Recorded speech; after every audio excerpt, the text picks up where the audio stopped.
ఆర్ఆర్ఆర్ సినిమాతో అదిరిపోయే హిట్ అందుకున్న జూనియర్ ఎన్టీఆర్ ఆ తరువాత చేస్తున్న సినిమా దేవర.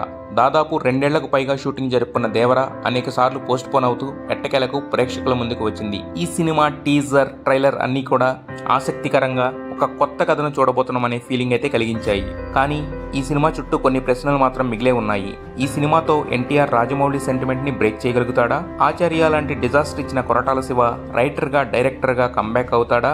అలాగే ఈ సినిమాతో టాలీవుడ్ కి ఎంట్రీ ఇస్తున్న జాన్వీ కపూర్ ఫస్ట్ హిట్ అందుకుంటుందా? ఇలాంటి అనేక సందేహాల మధ్య ఎట్టకేలకు ప్రేక్షకుల ముందుకు వచ్చింది దేవర. అర్ధరాత్రి 1 గంట నుంచి సుమారుకు 500కు పైగా షోస్ ఇండియాలో అలాగే అమెరికాలో కూడా ప్రదర్శించారు. మరి ఈ సినిమా ఎలా ఉంది? ఈ సినిమా ప్రేక్షకుల అంచనాలు ఎంతవరకు నిలబెట్టుకుంది? కాలర్ ఎగరేసుకునే సినిమా అవుతుందని ఎన్టీఆర్ చెప్పిన మాటలు నిజమయ్యాయా లేదా అనేది మన రివ్యూలో చూద్దాం. ఈ సినిమా బ్యాక్డ్రాప్ 1996లో ఉంటుంది.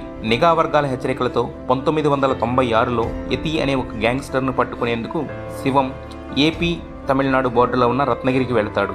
యతి కోసం వెళ్లిన శివం అదే ప్రాంతానికి చెందిన దేవర గురించి సింగప్ప ప్రకాష్ ద్వారా తెలుసుకుని షాక్ అవుతాడు. చిన్నప్పుడే సొరచేపను చంపి ఒడ్డుకు తెచ్చేంత తెగువ ఉన్న దేవర తన వారైన రాయప్ప, భైరా, కుంజ, కోరాతో కలిసి పెద్ద పెద్ద షిప్స్ నుంచి మురుగా కోసం దొంగతనాలు చేస్తూ ఉంటాడు.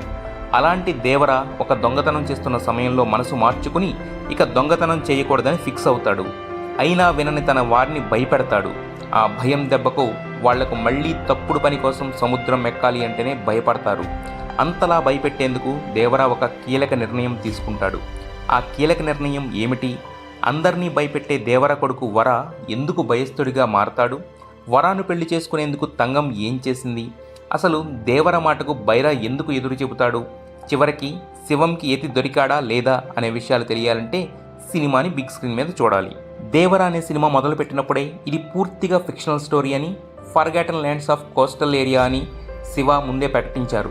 సినిమా మొదలైనప్పటి నుంచి ఆయన చెప్పిన మాటలు నిజమే అనిపించేలా ప్రతి ఒక్క ప్రమోషనల్ కంటెంట్ కూడా బయటకు వచ్చింది. ఒక ఊహాజనిత ప్రాంతాన్ని సృష్టించి తనకు కావాల్సిన ఎత్తుగడను చాలా ఆసక్తికరంగా మొదలుపెట్టాడు కొరటాల శివ. ఈ మధ్య కాలంలో బాగా వర్కౌట్ అవుతున్న ఎలివేషన్ ఫార్ములాని నమ్ముకున్నట్లే కనిపించింది. ఒక వ్యక్తిని వెతుకుతూ పోలీసుల గ్యాంగ్ రావడం, ఆ వ్యక్తికి సంబంధం లేని మరో వ్యక్తి గురించి ఎలివేషన్లు ఇవ్వడంతో సినిమా మొదలవుతుంది. అసలు దేవర ఎవరు? దేవర నేపథ్యం ఏంటి? ఎందుకు దేవర ఇక మీదట తప్పు చేయకూడదని ఫిక్స్ అయ్యాడు? లాంటి విషయాలు చాలా ఆసక్తికరంగా చూపించడంలో డైరెక్టర్ సక్సెస్ అయ్యాడు. నిజానికి ఫస్ట్ హాఫ్ మొత్తం మీద అన్ని విషయాల కంటే ప్రీ ఇంటర్వెల్ బ్లాక్ అదిరిపోయేలా ప్లాన్ చేసుకున్నాడు. సినిమాలో కథను, దేవర క్యారెక్టర్ను ఎస్టాబ్లిష్ చేసేందుకు చాలా సమయమే తీసుకున్నాడు కొరటాల శివ. ఒక పక్క డైలాగులతో మరొక పక్క యాక్షన్తో సినిమాని ఎలివేట్ చేసే విషయంలో బాగా వర్కౌట్ చేసినట్లు అనిపించింది. అలా ఫస్ట్ హాఫ్ సూపర్గా ఉండడంతో సెకండ్ హాఫ్ పై అంచనాలు పెరిగాయి. కాకపోతే కథలో రెండో ఎన్టీఆర్ ఎంట్రీ తర్వాత కాస్త వేగం తగ్గిన ఫీలింగ్ కలుగుతుంది. దానికి తోడు జాన్వీ కపూర్ ట్రాక్ కూడా చెప్పిన రేంజ్లో ఆకట్టుకోలేదు.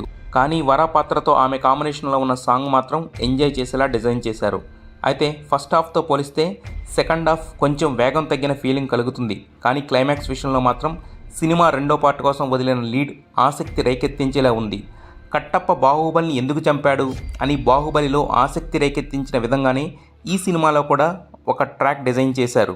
అలాంటి ఒక ట్రాక్ తీసుకోవడమే సాహసం అంటే దాన్ని బాహుబలి సెకండ్ పార్ట్ కోసం ఎదురు చూసేలా ఫస్ట్ పార్ట్ ఎంత ఇంపాక్ట్ అయితే క్రియేట్ చేసిందో దేవర సెకండ్ పార్ట్ కోసం ఎదురు చూసేలా అంతే ఇంపాక్ట్ క్రియేట్ చేసేలా డిజైన్ చేయడం మాత్రం నిజంగా మెచ్చుకోదగ్గ విషయం. ఆ విషయంలో డైరెక్టర్గా, రైటర్గా కూడా కొరటాల శివ పూర్తిగా సక్సెస్ అయ్యాడని చెప్పుకోవచ్చు. నటీనటుల విషయానికి వస్తే జూనియర్ ఎన్టీఆర్ దేవర, వర అనే 2 పాత్రల్లో తనదైన శైలిలో వేరియేషన్స్ చూపించాడు. అయితే junior NTR dressing and makeup విషయంలో ఇంకాస్త కేర్ తీసుకుని ఉంటే బాగుండేది అనిపిస్తుంది. ఒక పక్క దేవరగా, మరొక పక్క వరగా ఎన్టీఆర్ ద్విపాత్రాభినయంతో అదరగొట్టాడు.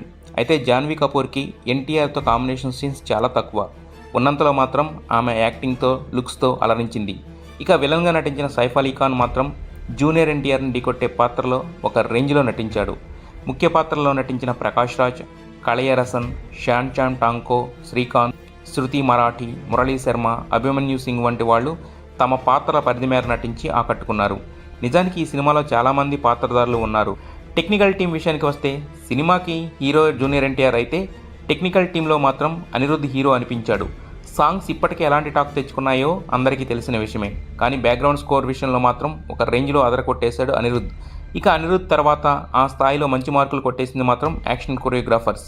నీటిలో ఫైట్స్తో పాటు సముద్రపు ఒడ్డున డిజైన్ చేసిన ఫైట్స్ ఒక రేంజ్లో పేలాయి. ఇక సినిమాటోగ్రఫీ కూడా సినిమా అందాన్ని మరింత పెంచేలా ఉంది. ముఖ్యంగా యాక్షన్ సీక్వెన్సులతో పాటు డ్యాన్సుల విషయంలో సినిమాటోగ్రఫీ బాగా వర్కౌట్ అయింది.